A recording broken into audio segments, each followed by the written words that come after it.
Assalamualaikum warahmatullahi wabarakatuh. Alhamdulillahirabbil alamin. Assalatu wassalamu ala asrofil anbiya'i wal mursalin wa ala alihi washabihi rasulillahi ajma'in, amma ba'du. Sebelumnya saya ucapkan terima kasih kepada dosen pengampu Bapak Eko Ristianto MSc selaku mata kuliah media pembelajaran. Di sini saya Rahma Sarah NPM A1E018045 akan mempresentasikan sebuah judul Belajar Cara Publish Jurnal Internasional dan Nasional Terakreditasi untuk Peneliti Pemula. Di sini saya bagi menjadi dua kelompok. Yang pertama yaitu bagaimana menyusun manuskrip atau artikel hasil penelitian yang akuntabel, dan yang kedua menjelaskan 9 step menyusun manuskrip atau artikel yang akuntabel. Oke, selanjutnya masuk ke slide berikutnya. Bagaimana menyusun manuskrip atau artikel hasil penelitian yang akuntabel. Sebelum kita mengetahui cara menyusun manuskrip, kita harus tahu terlebih dahulu apa itu manuskrip. Menurut KBBI, manuskrip adalah naskah tulisan tangan yang menjadi kajian filologi atau naskah baik tulisan tangan dengan pena, pensil maupun ketikan, bukan cetakan. Manuskrip terdiri dari kata manu dan skrip yang diartikan sebagai tulisan tangan. Manuskrip merupakan sebuah naskah tulisan tangan yang sudah ada sejak dahulu hingga masih ada sampai saat ini. Manuskrip dirancang untuk dimuat dalam jurnal ilmiah. Selain ditulis dengan tata cara ilmiah, juga harus mengikuti pedoman yang dipersyaratkan oleh jurnal ilmiah yang dituju. Selanjutnya masuk pada struktur umum manuskrip, meliputi jurnal, abstrak, pendahuluan, metode, hasil dan pembahasan, kesimpulan, serta referensi. Namun pada kenyataannya, pada saat manuskrip kita kirimkan dan direview oleh formulir editor itu, kita harus memperhatikan urutan-urutan yang baiklah. Berikut urutan yang perlu kita perhatikan dalam mengirim manuskrip terlebih dahulu. Pertama yaitu memperhatikan letak sesuatu yang baru dari penelitian yang kita tulis atau dapat disebut dengan novelty. Dua, manuskrip yang ditulis itu berkontribusi dalam pengembangan ilmu pengetahuan dan teknologi. Dan ketiga, cara menyajikan presentasi secara keseluruhan baik agar dapat dibaca oleh editor dan para pembaca lainnya. Berikut paper atau manuskrip dalam Cartesian 3 dimensi. Baiklah, mari kita lihat dengan seksama gambar berikut. Yang pertama, kita lihat dari sumbu X-nya bahwa tingkat kebaruan atau novelty-nya itu tinggi, dan kemudian kita lihat dari sumbu Z-nya bahwa tingkat kontribusi manuskrip dalam pengembangan ilmu pengetahuan itu harus nyata. Dan ketiga, kita lihat dari sumbu Y, manuskrip disajikan atau dipresentasikan itu ditulis dengan baik. Kita dapat menggambarkan bidang publikasi 3 dimensi dengan menggunakan diagram Cartesian di mana ada sumbu X, Y, dan Z, dan setiap sumbu memiliki skala 0 sampai 10. Maka manuskrip atau paper yang dikirim ke jurnal editor akan mendefinisikan paper atau manuskrip yang memiliki ordinat 888 yang berada di accepted area atau area sekitarnya.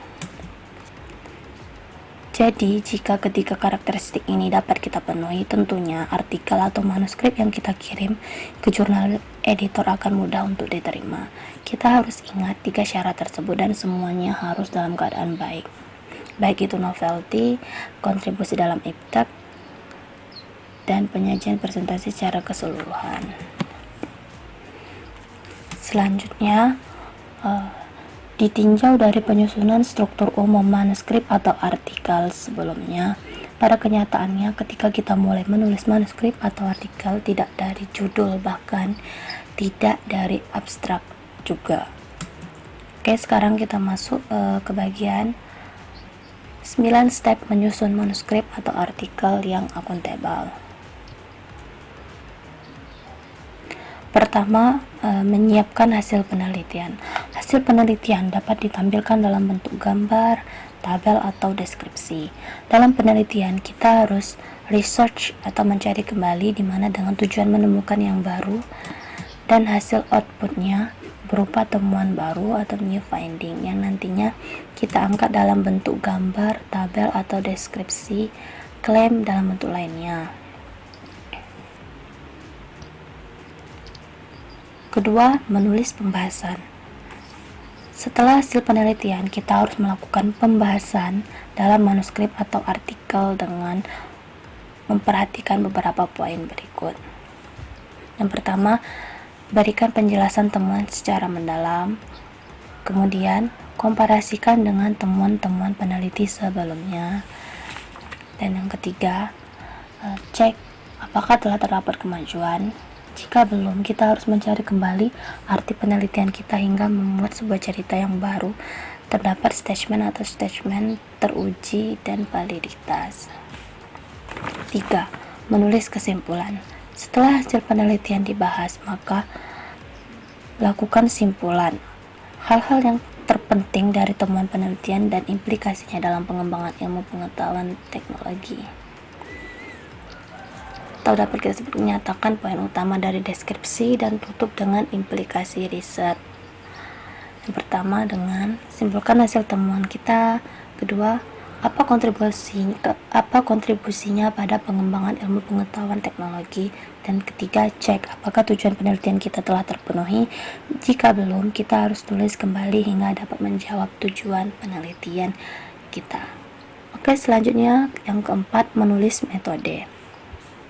Metode yaitu berbagai tahapan dalam memperoleh hasil penelitian.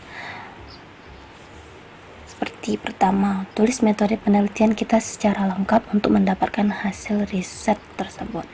Kedua, pastikan nanti dapat diulang oleh orang lain. Jadi yang dimaksud metode ini merupakan hasil penelitian yang kita dapat berupa gambar, tabel, atau deskripsi penelitian kita tersebut diperoleh dengan cara yang bagaimana dan apa yang kita lakukan untuk mendapatkan hasil penelitian tersebut. Selanjutnya yang kelima, tulis pendahuluan, yaitu yang dapat mengantarkan para pembaca untuk sampai pada kesimpulan riset. Beberapa pendahuluan yang baik itu berisi yang pertama, apa masalahnya? Harus jelas dan disesuaikan dengan di awal masalah yang akan kita selesaikan. Dan yang kedua, apa yang sudah dilakukan peneliti-peneliti sebelumnya untuk mengatasi masalah-masalah tersebut. Dan yang ketiga, apa yang luput dari perhatian peneliti-peneliti sebelumnya, salah satu atau salah dua potensi apa yang masih tersedia dan belum digali. Keempat, apa gagasan kita atau ide kita untuk menutupi sesuatu yang kosong tersebut.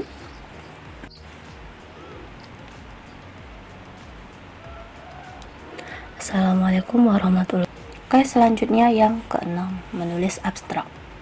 Abstrak atau etalase yang berada di halaman depan yang akan dibaca orang pertama kali setelah judul. Abstrak ditulis secara ringkas dan faktual, meliputi tujuan penelitian, metode penelitian, hasil dan simpulan, serta memilih kata kunci yang biasa terdiri atas 2-5 kata dan mudah dicari oleh mesin-mesin pencari.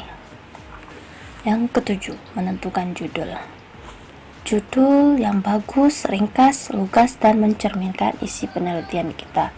Dengan menentukan judul yang tepat dan logis, atau boleh juga dengan menggunakan kalimat tanya, akan mewakili penelitian kita nanti dan pastinya menarik.